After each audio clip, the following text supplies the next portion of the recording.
Boa noite, graças a Deus. Irmãos, pode sentar, fica à vontade, bem? Gostaria que os irmãos abrissem suas Bíblias em Josué 14. Josué 14.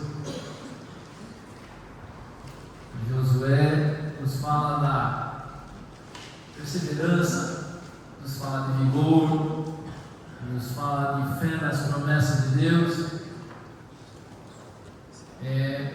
A história de Josué 14 fala da vida de Caleb. Caleb mostra, que a nossa fé resiste ao tempo.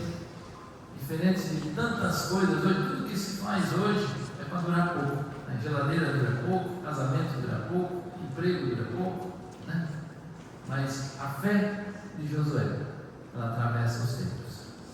A fé de Caleb, Josué é o livro, A fé de Caleb, 45 anos depois da primeira promessa que ele teve de Deus, é a mesma, não muda. Ela resiste ao tempo, apesar de Caleb ter andado 38 anos com pessoas murmurentas, incrédulas, poliqueixosas, que todas elas não entraram na terra prometida. A fé de Caleb permaneceu. A fé de Caleb não mudou. Ela resistiu ao tempo. E nós vamos aprender com a vida de Caleb. Diz, alguns teólogos dizem que Caleb é um dos únicos homens da Bíblia que não teve depressão. Então ele tem muita coisa na vida dele para nós aprender nessa noite. Amém? Gostaria que os irmãos então abrissem suas Bíblias em Josué 14, do 6 ao 13. Josué é o quinto livro do Antigo Testamento. Josué, de onde vem, a palavra Jesus. Jesus vem de Josué, o Yeshua, Deus é a salvação. Quem vai falar com Josué, no hebraico. Então, enquanto os irmãos se localizam, Josué é um dos 10 espias. Deus promete, Deus escolhe um povo. Pastor, por que Deus escolhe um povo? Aquele povo não tinha nada de bom, assim como nós não temos. Nós somos salvos inteiramente pela graça e misericórdia de Deus. Amém? Deus escolhe aquele povo, que é o povo de Israel, e dá promessas para ele lá, que está lá em Gênesis capítulo 12. Ali Deus diz: em ti, Abraão, serão benditas todas as nações da terra. E ali Deus faz promessas a esse povo, faz promessas mais de 4, que esse povo seria escravo no Egito, que esse povo dominaria, e teria Canaã como possessão, e que essas 12 tribos, seriam abençoadas com a promessa de Deus. Lá no Gênesis 15, muito tempo antes, Deus já faz a promessa às suas gerações, a Abraão, a Jacó, a Isaac, e Deus manda que essas pessoas, um dia, esses 12 líderes das 12 tribos vão a Canaã e avistem a terra prometida, a terra de Canaã, certo? E 10 espias vão lá e fazem um retrato totalmente negativo, temeroso, um retrato totalmente ofuscado, um retrato totalmente fora daquilo que Deus promete. Apenas 2 espias, que são Josué e Caleb, acreditam na promessa de Deus. Amém? Então nós vamos conhecer um pouquinho a história desse homem de Deus hoje aqui. Então fala aqui, Josué 14, 6 diz assim: os filhos de Judá chegaram a Josué em Gilgal, e Caleb, filho de Jefoné, o quezoneu, lhe disse. Nessa época aqui já havia a conquista de Canaã, certo? Eles já estavam há 7 anos na terra prometida, certo? E ainda Caleb não havia ganhado ainda a sua herança que Deus tinha prometido a ele, certo? E aí, então, Caleb diz assim: você sabe que o Senhor falou a Moisés, homem de Deus. O que torna alguém um homem de Deus? Né? Nós estamos agora nesse país, agora estamos aí nessas brigaçadas aí de entrar com o pé direito ou entrar com o pé esquerdo, né? Que faz alguém homem de Deus é aquele que coloca os dois joelhos em submissão. Amém, aleluia. Eu estou feliz aqui hoje, porque hoje eu não quis nem fazer ceia aqui hoje. Eu quero que a nossa igreja, que foi comprada e lavada pelo sangue de Cristo, adentre meia-noite com os dois joelhos, clamando ao Deus que pode abençoar. Amém, aleluia. Não tem coisa melhor ainda. O que faz o homem de Deus é a submissão a esse Deus Todo-Poderoso. Como Davi dizia, leva meus olhos para os montes, de onde vem meu socorro? Meu socorro vem do Senhor, Criador dos céus e da terra. Moisés, com 120 anos, diz assim: Senhor, se eu tenho achado graça diante de ti, se a tua presença for comigo, pode me mandar aí. Se tu não for, não me mande aí. Amém? O que faz um homem ser um homem de Deus é um homem que não depende de si, é um homem que não tem autoconfiança, é um homem que é fraco, mas é um homem que é forte e dependente de um Deus Todo-Poderoso. Amém. Amém? Então ele diz aqui, Moisés, homem de Deus, em casa. Assim, você sabe como o Senhor falou a Moisés, homem de Deus, em Cades Barneia. Como é que era Cades Barneia, meus irmãos? Cades Barneia era a divisa de Israel com Canaã. Deus deu uma promessa a eles, em menos de 2 anos, eles já chegaram em Canaã e ficaram 38 anos rodando em círculo. 38 anos, um caminho que dava aproximadamente até Porto Alegre, 283 quilômetros, murmuraram 10 vezes, e um caminho que era para ser feito em 40 dias, levaram 40 anos, porque não tiveram fé nas promessas de Deus. Toda aquela geração não entrou na terra prometida, somente 2 pessoas que foram, Josué e Caleb. Josué e Caleb, porque a fé desses homens, ela não se envelheceu, ela não mudou, ela continuou firme no autor e consumador e criador da nossa fé. Amém, Amém? aleluia. Amém, meus irmãos? Eu tinha 40 anos quando Moisés, servo do Senhor, me enviou para lá. Todo esse relato aqui, se os irmãos depois quiserem, eu vou dar depois uma recapituladinha depois aqui com os irmãos, mas esse relato está lá em Números, capítulo 13, capítulo 14. Eu tinha 40 anos quando Moisés me enviou para espiar a terra, e eu relatei o que estava no meu coração. Os meus irmãos que tinham ido comigo, ou seja, das outras 10 tribos, amedrontaram o povo, mas eu perseverei em seguir ao Senhor. Vale a pena perseverar em seguir ao Senhor. Amém? Não vale a pena, irmão? Olha, meus irmãos, por graça e misericórdia de Deus, eu estou nessa caminhada há muitos anos. Tem gente que está aqui que está mais do que eu ainda. E ninguém, se eu perguntar para qualquer um que já caminha com o Senhor faz muito tempo, vai dizer assim: não valeu a pena, foi ruim, não. Vale a pena seguir a Cristo. Vale a pena andar com Ele. E eu vejo assim, nessa caminhada, hoje eu ainda fui ali no mercado, aí encontrei um cara evangelou, diz a minha mulher que eu sou igual, como é que é? A Cristina diz que eu sou igual aquelas pedras de enchente. Como é que é, Cristina? Galho de enchente. Eu vou enganando, né? A idade está chegando, né? E um moço me encontrou, e ele disse que me conhecia, tinha ido na minha casa, era muito amigo do meu cunhado, né, do Daniel, que é irmão da Cristina. Ele é sempre lembra de lá da comunidade, em 1993. E quase chorando assim, vai que saudade que eu tenho de. Ele até trabalha lá com o Adriel e com o Israel, funcionário federal.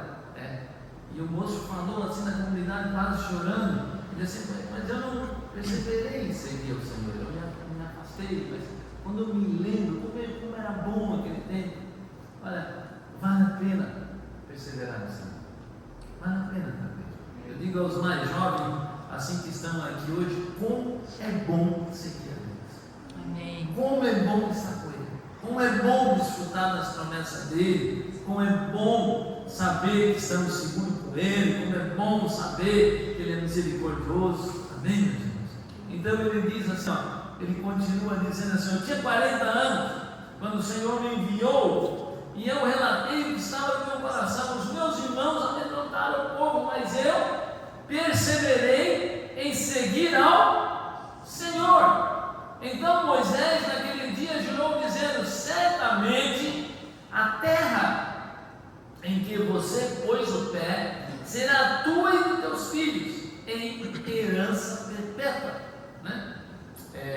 Moisés é chamado por Deus para libertar aquele povo. Moisés era um homem de extrema intimidade com Deus. A Bíblia diz que Deus fala com Moisés boca a boca, né? Mas Moisés não é aquele que conquista, né, a terra prometida, né? Deus é o Deus que tem os seus propósitos, nenhum dos propósitos dele pode ser frustrado, né? E Moisés ele até avista a terra prometida, mas não toca o pé lá, né? Porque Deus escolhe a Josué, porque a Bíblia diz que dos homens vêm os planos, mas do Senhor vem a resposta certa, né? Então a Bíblia diz assim: certamente a terra que você pôs o pé será sua e dos seus filhos, pois você perseverou em seguir o Senhor meu Deus. Agora, dizer, agora o que? Agora são passados 45 anos, né? Certo? Então, esse cidadão, ele passa 38, imagina o que esse homem deve ter visto de gente morrendo no deserto, de gente, 10 murmurações, gente se rebelando contra Deus, gente, o que ele deve ter visto, mas a fé dele permaneceu, a fé dele ficou firme, ele viu tudo aquilo, mas ele perseverou em seguir ao. Não importa o que tu vai passar, não importa o quanto tu vai te desanimar, não importa se a tua fé agora está baixa ou ela está alta, o importante é tu perseverar, o importante é tu acabar a caminhada. Paulo diz: eu combati o bom combate, eu acabei a carreira, eu guardei a fé. Amém? Ele continua dizendo aqui, e ele diz assim: 45 anos se passaram que o Senhor falou essas coisas, quando Israel ainda andava no deserto. Agora já estou com 85 anos. Ao contrário do que a Bíblia fala lá, o único salmo escrito por Moisés na Bíblia é o Salmo 90, e era o salmo que a minha sogra mais citava, querida, né? Hoje não cita mais, mas a minha sogra dizia que a nossa idade é 70 e 80 em enfado e canseira.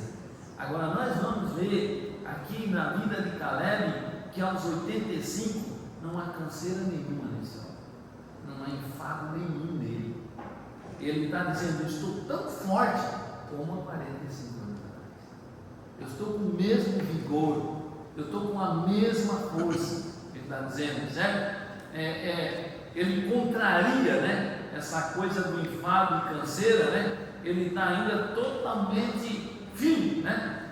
E há várias passagens na Bíblia que contraria isso também, porque Moisés é chamado para comandar aquele povo rebelde com 80 anos, né? Abraão tem seu filho com 100, certo? E se nós olharmos também, um dos maiores missionários, um cidadão que mais Deus usou para fazer milagre na história da igreja, que foi o pastor Jorge Miller, que ele tinha um orfanato de Bristol, um orfanato onde ele sustentou mais de 2.000 crianças sem ter provisão de ninguém. Ele começa a viajar o mundo inteiro com 70 anos de idade. Então, meus irmãos, o nosso exterior ele pode se corrompendo, mas o nosso interior se renova de glória em glória. nosso espírito não envelhece, né? Pelo contrário, a cada dia nós estamos mais próximos de se encontrar com o Senhor. Amém? Amém. Cada dia é um dia que nós estamos mais perto de chegar com Deus. Aí ele diz assim: eu estou tão forte hoje como no dia em que Moisés me enviou. A força que eu tinha naquele dia, eu tenho agora. Tanto para combater, como para fazer guerra. Combater na guerra, como para fazer o necessário. Ou seja, a herança que cabia a Caleb era onde estava os Enaquins, no Monte Hebron, onde havia gigantes. Então a herança dele tinha que tomar o povo maior que tinha, e ele não tem medo aqui. Ele disse: olha, eu estou com a mesma força que eu tinha antes. Dê-me agora esse monte de que o Senhor falou naquele dia, pois naquele dia você ouviu que lá estavam os Anaquins, que eram os gigantes, morando em cidades grandes e fortificadas. E ele não disse assim: eu vou tomar esse monte porque o exército de Israel é grande. Ele não diz assim: eu vou tomar esse monte porque eu sou muito experiente, eu estou andando há tanto tempo com Deus. Não, ele disse: se o Senhor estiver comigo, eu poderei expulsá-los. Amém? Esse é o segredo da nossa vida cristã. Enquanto o Senhor estiver conosco, nós estamos bem. Amém? A hora que Ele sair da nossa vida, a hora que Jesus sair, nada desse mundo pode preencher a presença. Então, o segredo da nossa vida é o Senhor conosco. E Ele continua dizendo: se o Senhor estiver comigo, poderei expulsá-los, como Ele mesmo prometeu. Josué abençoou a cidade de Hebron, a Caleb, filho de Josué, para ser herança dele. Por isso Hebron passou a ser de Caleb, filho de Jefoné, o quezeneu em herança até o dia de hoje, visto que havia perseverado em seguir o Senhor Deus de Israel. Essa cabeça nós vamos orar um pouquinho, tá? Pai amado, Pai querido, Pai santo, Senhor, nós estamos diante da Tua santa presença nessa noite. Senhor, nós somos dependentes, Pai, da atuação do Teu Santo Espírito sobre as nossas vidas. Senhor amado, que não possa ser as nossas palavras, Pai, mas que o Teu Espírito Santo possa falar com cada um de nós nessa noite. Senhor, abre o nosso entendimento, abre o nosso coração para aquilo, Senhor, que a Tua palavra quer falar conosco. Senhor, nós sabemos que a fé vem pelo ouvir e ouvir pela Tua palavra. Sabemos que nós somos totalmente limitados, Pai. Sabemos que não é a nossa sabedoria, sabemos que não é a nossa prática, sabemos que não é nada, sabemos que dependemos, Pai, do Teu Espírito, Pai, para que tenhamos entendimento de tudo que Tu quer falar conosco essa noite, Pai. Por isso nós pedimos que o Teu Espírito Santo possa adentrar os nossos corações, possa estar tornando totalmente compreensível aquilo que Tu quer falar conosco nessa noite, Pai. É a nossa oração em nome de Jesus. Amém, meus irmãos? Amém. Amém? Quando o irmão está dizendo amém, o irmão está dizendo: olha, eu concordo, Senhor, faça tudo isso. Amém? Meus irmãos, essas três qualidades aqui que nós vimos na vida de Caleb, todo cristão tem que ter: perseverança, vigor e fé. Perseverança, vigor e fé, né? Certo? Caleb mostra esse exemplo, né, de perseverança, de submissão, certo? Todo cristão, ele tem uma caminhada, né? A vida cristã é uma caminhada de altos e baixos, é uma caminhada que uma hora nós estamos mais firmes, hora nós estamos mais fracos, hora nós estamos, como a irmã falou que essa noite caiu, hora nós levantamos, ora nós estamos mais fortalecidos, hoje nós estamos mais fracos.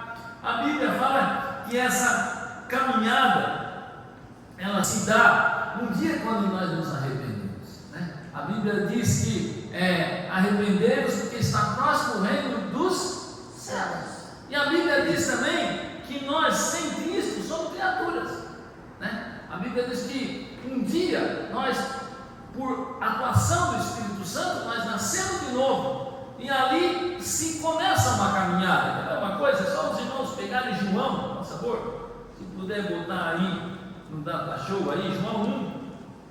Eu bato muito nisso, meus irmãos, porque isso é o início e o principal da caminhada do cristão. São duas coisas: o novo nascimento e o arrependimento.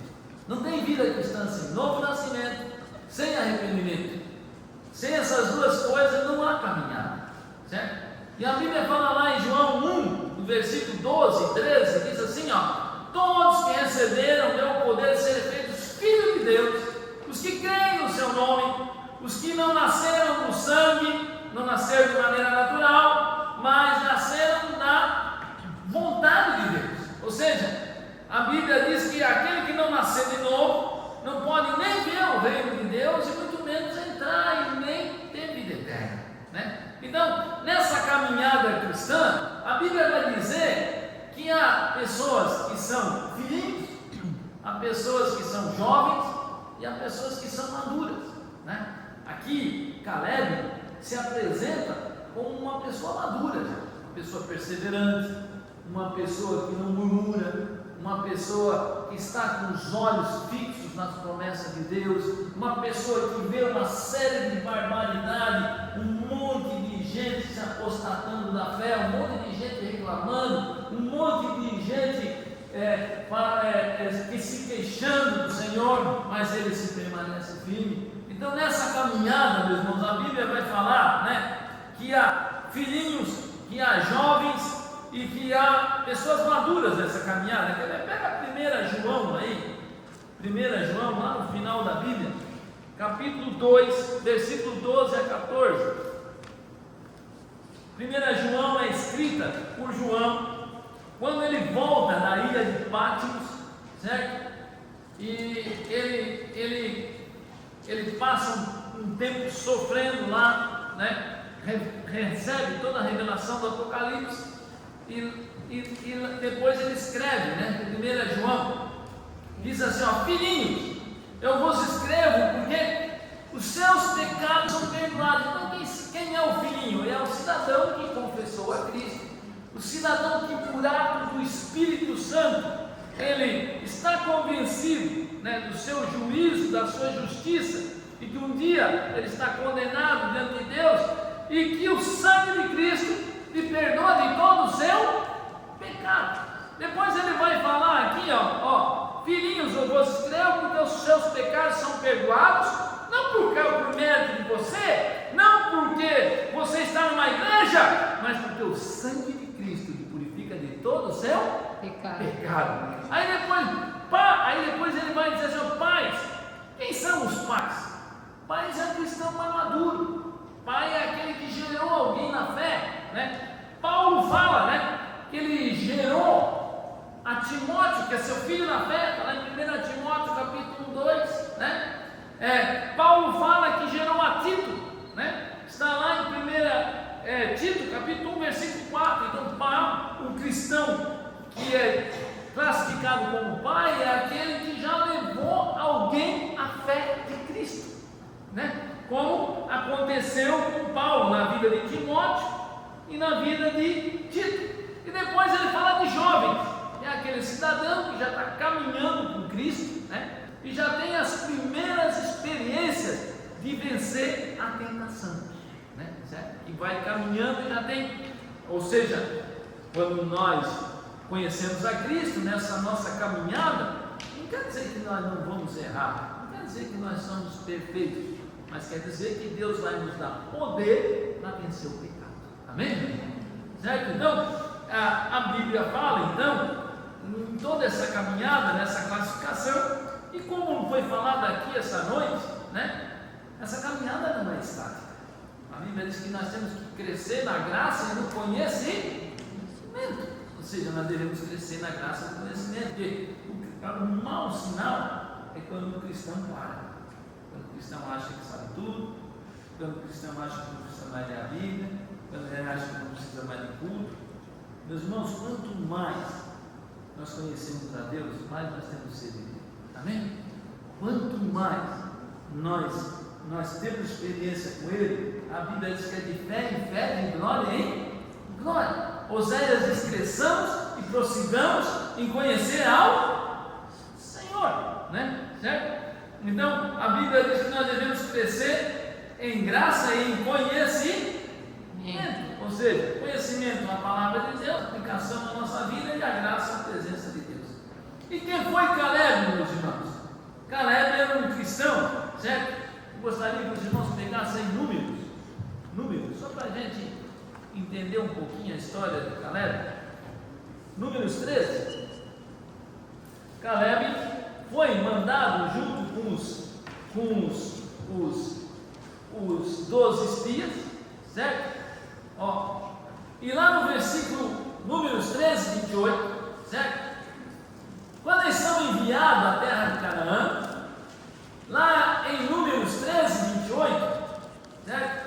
Os 10 espias disseram assim: ó, o povo que habita nessa terra é poderoso, as cidades são muito grandes, vimos também os filhos de Anak. Então, quer dizer, havia uma promessa de Deus: olha, eu vou dar essa terra em possessão a Abraão, Isaac e Jacó, certo?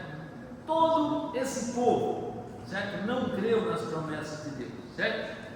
Agora, se nós olharmos, meus irmãos, aqui, ó, o relato deles, os 10 só viam dificuldades. Olha aqui, ó, o povo é poderoso, as cidades são muito grandes. Então tem cristão nessa caminhada cristã que é assim: é difícil seguir a Cristo, a vida cristã é uma luta. Tem cristão que tu para do lado, não dá nem para parar, porque o cara só tem coisa ruim, não. Meus irmãos, a caminhada cristã é difícil, sim.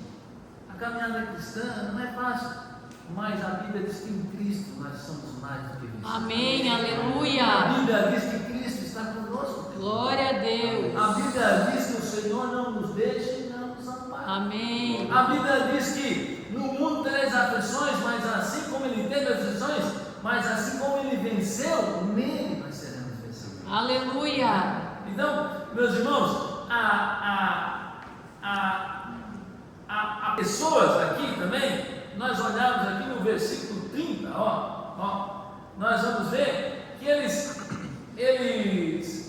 eles só falavam coisa ruim, certo? E se nós olharmos no versículo 30, certo? Caleb vai lá e diz assim: olha, nós vamos tomar essa terra, porque Deus é conosco, porque há uma promessa de Deus para as nossas vidas. Amém? É isso aí. Amém. Né? Então é isso que ele fala. E onde é que está essa promessa? Essa promessa está lá no Gênesis, né? Certo? Então, eu posso prometer coisas e não cumprir. Há muitos pastores que possam errar. Por isso que eu gosto de deixar as pessoas dependentes da palavra de Deus, porque o Deus que você serve, Ele não muda. Aleluia. Deus é Deus, que não é homem para que se arrependa, nem filho do homem para que minta. Tudo que Ele promete, segundo a sua palavra, Ele vai cumprir. Amém. Ele vai cumprir. Ele diz aqui, que se realmente nós entregarmos a nossa vida a Ele, se realmente nós se arrependemos, a Bíblia diz que os nossos pecados vão lá para a profundeza do mar. E a Bíblia diz que ainda que o nosso pecado seja vermelho como carmesim, ele se torna alvo como a neve. Glória a Deus. Ele diz que Aleluia. ainda que há muito pecado na nossa vida, Aleluia. que aonde abundou o pecado, superabunda a graça de Deus. Amém. Aleluia. Ele diz que aquele que, independente como foi falado aqui essa noite, eu não sei, eu acho que foi o Edivaldo que falou, né, do nosso passado. Ele diz que independente do que fizemos no nosso passado, a Bíblia diz que aquele que está em Cristo, aquele que encontrou a Cristo, que foi encontrado por Ele, que o Espírito Santo tocou nele, é nova criatura, as coisas velhas se passaram, tudo se Amém. tornou. Aleluia. Ele diz que aquele que encontrou a Cristo recebe, como foi falado aqui essa noite, a paz que excede todo entendimento. A paz que, lá perto da minha casa, lá no Encano hoje, montaram uma tenda lá. A turma vai se afogar lá, vai cagar o pé na bebida. até as 5 da manhã, vão acordar amanhã, vai estar muito pior. Por quê? Porque eles não têm a paz que serve. É verdade, Deus. Porque eles não têm Jesus no seu coração. E cada vez o buraco fica maior. Por quê? Porque esse vazio. C.S. Lewis foi um dos homens mais inteligentes do mundo, um filósofo inglês. Ele dizia que há uma insatisfação no homem muito grande, porque o homem não foi feito para esse mundo. O homem foi feito um dia para adorar o seu Criador. Aleluia. Para voltar à sua essência. Glória a Deus. Voltar a estar com Ele. Então, não vai ter satisfação na minha e na sua vida enquanto Cristo não for primazia no seu coração. Eu não estou falando aqui de religião, não estou falando de igreja, não, estou falando de Cristo vivo no seu coração. É isso que eu estou falando. Amém? Né? Então, tudo isso são promessas da vida, né? Promessas que Deus dá para a nossa vida, né? Certo? Então, vamos aprender um pouquinho aqui com a vida do Caleb aqui. Vamos ver, vamos aplicar a vida de Caleb para a nossa vida. Eu gostaria que os irmãos pegassem aí, ó. Então nós vamos ver que Caleb, primeiro, ele é fiel, né? Certo? Quando as pessoas todas acreditaram na promessa de Deus, né? Eles chegaram a querer apedrejar Caleb e Josué, e chega uma hora que Caleb diz assim, ó, se certamente nós não fomos rebeldes ao Senhor, certamente o Senhor nos dará essas promessas. Então, meus irmãos, promessa de Deus na tua vida, o que está na palavra de Deus aqui, não é para tu sentir. Tem gente que diz, tem que sentir, pastor, eu estou sentindo, eu preciso estar aqui na palavra de Deus. Não é para sentir, é para se submeter à promessa. As promessas de Deus, elas são invariáveis ao nosso sentimento. Elas são dadas por Deus e independem do coração que Ele ama. Nós temos que saber que nós temos um Deus que é fiel em todas as suas promessas. E um Deus que não muda, que passará os céus e a terra, mas a sua palavra não há de Passar. Né? Então, aqui nós vamos ver a primeira, então nós vemos, irmãos, que aquelas pessoas não creram nas promessas de Deus. Aquelas pessoas murmuraram e morreram tudo no deserto porque não creram. Não creram. Essa é a verdade, né? Certo? Então nós vamos ver aqui, ó, a aplicação de algumas coisas na vida de Caleb para a nossa vida hoje. Eu gostaria primeiro que os irmãos fossem lá para Josué 14:8. Josué 14:8. Olha o que ele. Primeira coisa que nós vamos ver na vida de Caleb, ele foi fiel a Deus. Amém? Amém. Ele foi fiel a Deus. Olha o que o 8 diz: os meus irmãos que tinham ido comigo. Quem eram os irmãos? Eram os 10 espíritos das outras 10 tribos. Eles chegaram assim: olha, nós vamos voltar para o Egito, essa terra tem gigante, olha, nós não vamos poder conseguir, nós não vamos poder conquistar essa terra, né? Certo? Mas o que Caleb disse? Tão somente não fomos rebeldes.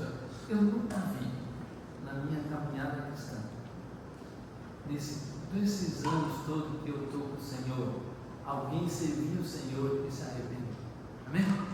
Eu nunca vi. Você pode ler a sua Bíblia de capa a capa. Eu nunca vi alguém que se chegou a Deus e se entregou a Ele e se decepcionou. Amém? Amém? Agora, meus irmãos, olha, eu poderia ficar aqui muito tempo falando de pessoas que se apartaram da presença de Deus e o que aconteceu na vida deles. É muito triste, né? Às vezes a pessoa acha que está bem, cada vez pior e cada vez mais difícil de voltar. Essa é a verdade. Então, a primeira coisa que nós vemos na vida de Caleb, o que que é? Ele vai dizer assim, ó, os meus irmãos amedrontaram o povo. Então, a incredulidade, o medo, o poliquechismo, ele contamina os outros. Ele espalha coisa ruim. Por isso que a Bíblia diz que aquilo que é bom, aquilo que é honesto, aquilo que é justo, aquilo que é boa fama, ocupe a nossa mente, o nosso coração. Por isso que nós temos a mente de Cristo. Tem doença, o governo está ruim, as coisas estão difíceis. Está tudo errado nesse país, não tem problema, o nosso reino é nesse mundo. A dificuldade que vai vir o ano que vem, não tem problema. A Bíblia diz que eu fui moço, eu sou velho, eu nunca vi o justo, nem a sua herança a mendigar pão. Meus irmãos, a pessoa que é nascida de novo, a pessoa que tem Cristo no coração, sempre tem algo de bom na sua vida. Amém? E sabe o que é algo de bom na sua vida? É a presença de Deus através do Espírito Santo. Amém?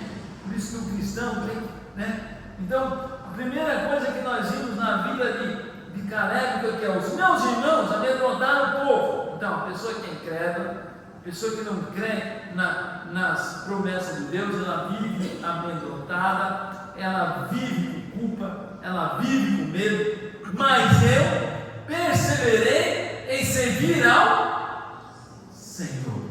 Então, Deus é glorificado na minha e na sua vida quando nós perseveramos em seguir ao Senhor. Amém? Então, Deus é glorificado, né? Quando, independente de tudo que nos aconteça, né? Como Jó, que está naquela fase mais difícil da sua vida, ele vai dizer: eu sei que o meu Redentor vive, e ainda que eu esteja comido as minhas carnes, eu sei que verei a Deus. Amém?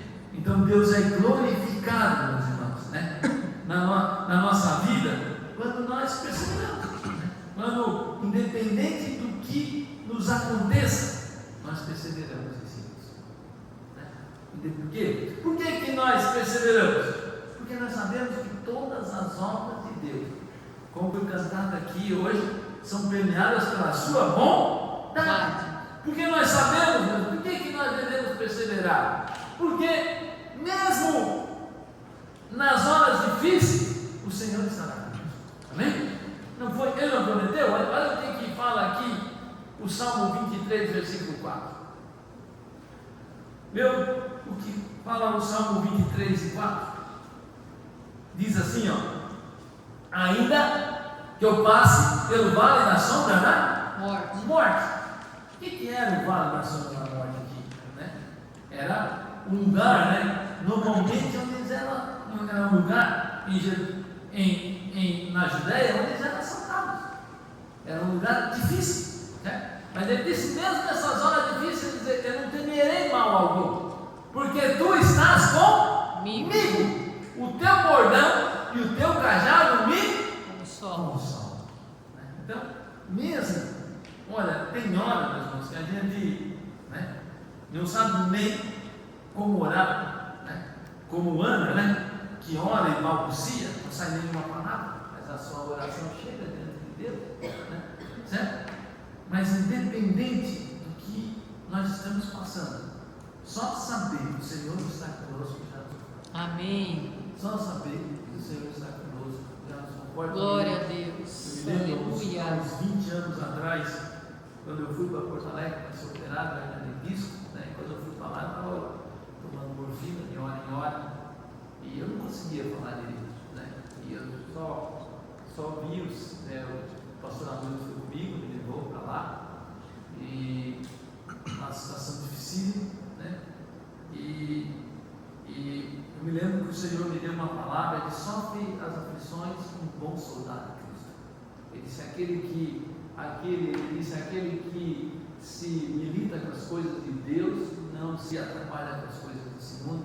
Ele sofre as aflições como um bom soldado de Cristo. E eu não tinha nem como orar, não sabia nem o que orar. Eu me lembro que quando me levaram para a sala de cirurgia, né, aí eu falei com o cidadão que foi me operar, o Dr. Schumacher, e eu perguntei para o anestesista como é que é o nome dele. Aí eu perguntei para o anestesista, não, meu nome é Trindade. Então, tá bom, estou sendo operado pelo Pai, pelo Filho e pelo Espírito. Não, tá legal. E aí eu peguei diante daquelas pessoas de maneira muito simples. Aí eu sei que Deus dá muita instrução para vocês, eu sei que vocês operam pessoas semanalmente, mas se Deus quiser, eu vou sair daqui.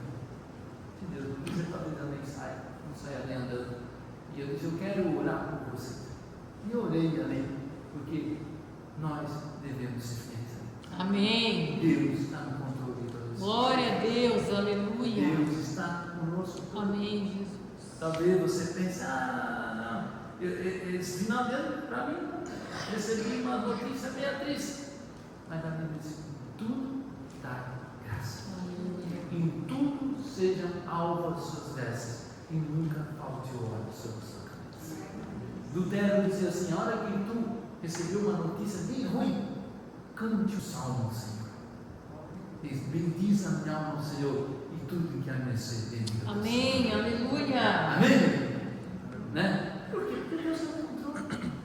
Seja nas coisas ruins, seja nas coisas boas, a Bíblia diz que todas as coisas contribuem para o propósito daqueles que são chamados segundo aquilo que é para a nossa vida. Amém? Então, o que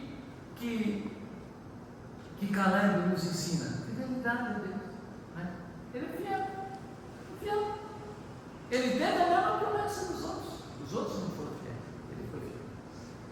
Os outros receberam a mesma promessa. Olha, eu vou ser o Deus de Abraão, o Deus de Isaac, o Deus de Jacó. A promessa não é para vocês. Mas eles não foram fiéis. A Bíblia diz que se com ele nós morremos, um dia nós reinaremos. Se nós o negarmos, né? Ele nos negará. Certo? Então, meus irmãos, a Bíblia é clara sobre isso. A primeira coisa que nos ensina é a fidelidade desse homem a Deus, certo? A segunda coisa está ali no versículo 10, vamos deixar que nós vamos acabar 11h30. Lá no versículo 10, olha o que ele diz assim, ele fala dos 38 anos que ele teve para chegar à geração, ele fala dos 7 anos que eles foram lá conquistar Amorreu, Jebuseu, Eteu, um monte. Quando Deus dá a terra de Canaã, a terra está cheia de gente habitando e eles tinham que tirar todos aqueles povos, né? Certo? E agora lá no versículo 10, olha o que Caleb diz. Olha, Caleb nos fala de gratidão. Ele diz assim, eis que o Senhor me conservou, eis que o Senhor me conservou com vida, como prometeu. 45 anos se passaram desde que o Senhor me deu essa promessa. Ele disse que daria, né? O Monte Hebron, onde estavam os Enaquins, e durante todo esse tempo teve um monte de coisas sobre a vida de Caleb e Deus conservou ele. Quanta coisa, quanto livramento de Deus na nossa vida, quanta gratidão, não sei de onde, né? Quanta paciência Deus teve conosco, né? Nas nossas horas incertas, a hora que nós queríamos se afastar, a hora que nós não queríamos mais andar com Deus, né? Quanta pessoa boa Deus colocou no nosso caminho, até pessoas que nem são cristãs. Às vezes Deus coloca um médico, Deus coloca, porque Deus usa o que Ele quer, como quer, da maneira que quer, para abençoar o seu servo. Amém? Deus chegou a usar um povo filisteu para invadir Israel, para que Saul não alcançasse Davi. Deus usa o que quer quando Ele quer abençoar. Amém, aleluia. Deus vai lá 150 anos antes do governador Ciro Medo Persa nascer. Ele já disse: Ciro, meu ungido, vai libertar o povo de Israel. Que 150 anos antes de Ciro nascer, Deus já fala lá em Isaías que Ele tinha escolhido ele, que ele não conhecia o Deus de Israel, mas que ele ia ler um decreto lá que o povo devia ser livre depois de 70 anos na Babilônia, e Deus vai lá e usa um imperador totalmente pagão para libertar o povo dele, porque Deus usa o que quer, como quer, para abençoar a minha vida. Amém? Né? Então, a outra coisa que Caleb nos ensina, gratidão, né? Quantos livramentos, quantas pessoas Deus não botou na nossa vida, né? Estamos aqui, enquanto estamos aqui adorando a Deus, enquanto estamos num país livre, né? 200 mil cristãos morrem por ano. Simplesmente não pode adorar dessa maneira bonita que o conjunto estava louvando aqui hoje, né? Esses dias eu estava vendo, se os irmãos quiserem seguir esse pastor, eu gosto muito dele, o nome dele é pastor Elias Dantas. Pastor Elias Dantas, ele está muito ali na janela 1040. Janela 1040 é ali no lado dos islâmicos, onde se a pessoa falar que assim, Jesus, ela é fulminada. Onde se a mulher se torna cristã, a primeira coisa que ela perde é o marido e os filhos. Né? Certo? E ele estava falando esse dia, ele estava numa convenção lá, e ele disse que tinha um pastor da Eritreia. A Eritreia é um país, né, que eles conhecem mais batata frita do que Jesus. Né? Nem se ouve falar de Jesus. Né? E lá na Eritreia, certo? Eles têm que adorar Jesus de maneira escondida. E esse pastor, ele disse assim, ele estava numa convenção, ele disse, como eu gosto de vocês, os brasileiros, vocês são livres, vocês adoram a Deus, vocês são espontâneos, vocês louvam a Deus. Aí ele assim, não, porque como é que é lá na Eritreia? Ele disse, não, lá é o seguinte, a nossa igreja tem 16 pessoas. Ele disse, e nós não podemos adorar a Deus em conjunto. Eu vou lá e leio o salmo, leio com o casal, e nós adoramos bem baixinho, e se alguém escutar, nós estamos fulminados. Então, louve a Deus, seja grato. Amém, aleluia. Né? Nós Glória ainda a Deus. estamos no país livre. Glória a Deus. Ainda podemos glorificar a Deus. Amém. Ainda. Não sei até quando. Amém, Jesus. Não sei até quando. As coisas aqui estão se tornando difíceis. Certo? A outra coisa que nós vamos ver, meus irmãos, aqui, lá no versículo 11, fala agora do vigor e coragem desse homem. Certo? Olha ali o que ele fala. Estou tão forte hoje como no dia em que Moisés me enviou. A força que eu tinha ainda tenho. Ou seja, ele tem 85 anos. Ele não está dizendo eu estou comigo papagaio, eu estou ruim. Não. Ele diz, eu estou forte, eu estou firme. Ele diz aqui, certo? Ao contrário, né, de tudo que nós vimos, né, certo? De achar. Então, ele fala que mesmo, meus irmãos, na sua velhice, mesmo na última fase da vida, ele ainda dá frutos. Eu gostaria que os irmãos abrissem suas Bíblias aí no Salmo 92. Salmo 92, 12 a 14. O Salmo 92 se cumpre na vida dele. Ele diz assim, o justo florescerá como uma palmeira e crescerá como o cedro do Líbano, plantado na casa do Senhor. Esse negócio aí, eu sou cristão, mas eu não assisto, eu não congrego em nenhum lugar, eu sou. Não, plantado na casa do Senhor. Ele tem um corpo, ele tem uma igreja, ele está com os irmãos em Cristo, né? Ele está aqui no dia primeiro, né? Buscando a presença de Deus, são plantados na casa do Senhor, certo? É a maneira que Deus distribui, né? Quem não gosta de igreja, meu irmão, tem dificuldade em saber se ele vai para o céu. Desculpa, né? Porque a igreja é a maneira que Deus nos prepara, é a lixa de Deus, né?